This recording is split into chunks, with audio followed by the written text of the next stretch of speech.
मुझे ऐसा लगता है कि कहीं ना कहीं एक बड़ी कोई गलत फहमी पैदा कराने की कोशिश की गई है राना साहब। कोई इन्फॉर्मेशन गलत दी गई है, ये कहा गया कि पता नहीं ये कोई बड़ा इस तरह का कोई एहतजाज होने वाला है, पता नहीं गवर्नमेंट को कोई लपेटने वाला है, कोई इस किस्म की बात हुई है।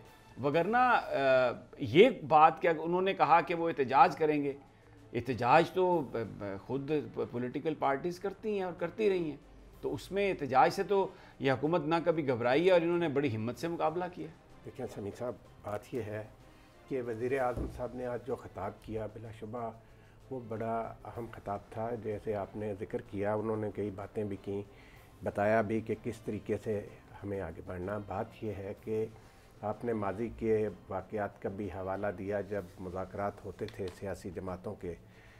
अब सूरत हाल ये है कि वज़ीर आज़म पाकिस्तान जो है वो अवाम के मुंतख़ब वज़ीर आज़म है, और आपने बिल्कुल सही कहा कि वो पूरी पाकिस्तानी कौम के वज़ीर आज़म हैं।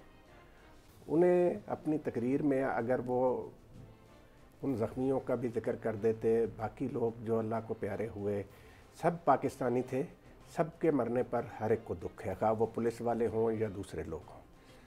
वज़ीर आज़म साहब को सब के ज़ख्मों पर मरहम रखना चाहिए। और ये जो मुज़ाकरात हैं समीर साहब, किसी भी मसले का हल मुज़ाकरात से ही होता है।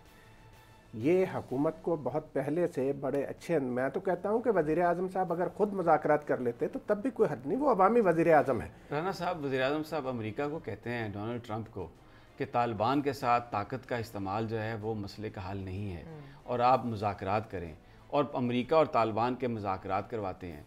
कश्मीर के मसले पर मोदी से कहते हैं कि आप मुज़ाकरात करें, मुज़ाकरात के बगैर ये मसला हल नहीं होगा। और दोनों जो हमारी हुकूमतें आपस में बड़े लेवल पर तल्लुकात को बेहतर बनाने की कोशिश की है ताकि माहौल बेहतर हो और कश्मीर पर बातचीत हो सके। यहाँ पर आप एक ग्रुप है जो पाकिस्तानियों पर मुश्तमिल है, उनके साथ आप ताकत का इस्तेमाल करना शुरू कर देते हैं, इसलिए आप ये समझते हैं कि हम रियासत हैं, हमारे पास सारी ताकत है, तो फिर ये मसला यहाँ पर ताकत से कैसे हल होगा? समीर साहब देखें, आपने बिल्कुल सही बात की थी कि कहीं ना कहीं ये कोई ना कोई गलतफहमी का अंसर इसमें मौजूद है, जिसको का वज़ीर आज़म को जायज़ा लेना चाहिए।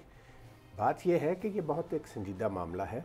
इसको अब जिस तरीके से उलमाए कराम से दरख्वास्त की गई है कि वो बात कर रहे हैं, जाकर साहबजादा हामिद रज़ा साहब हैं, वो अलहदा बात कर रहे हैं, गवर्नर पंजाब अलहदा बात कर रहे हैं। गवर्नर का ओहदा जो है समीर साहब, वो सूबे के आइनी सरबरा होता है, गैर सियासी ओहदा होता है और उसका एक एहतराम भी होता है। आपने बिल्कुल सही कहा कि यही बातचीत अगर गवर्नर हाउस में आराम से कर लें बुला के, कि आपको मैंने बताया भी कि वो पीएनए के लीडर जो थे वो ज़ेरे हिरासत होते थे, उनको प्राइम मिनिस्टर हाउस में रेस्ट हाउस से लाया जाता था, मुज़ाकरात के बाद फिर वो वहाँ चले जाते थे।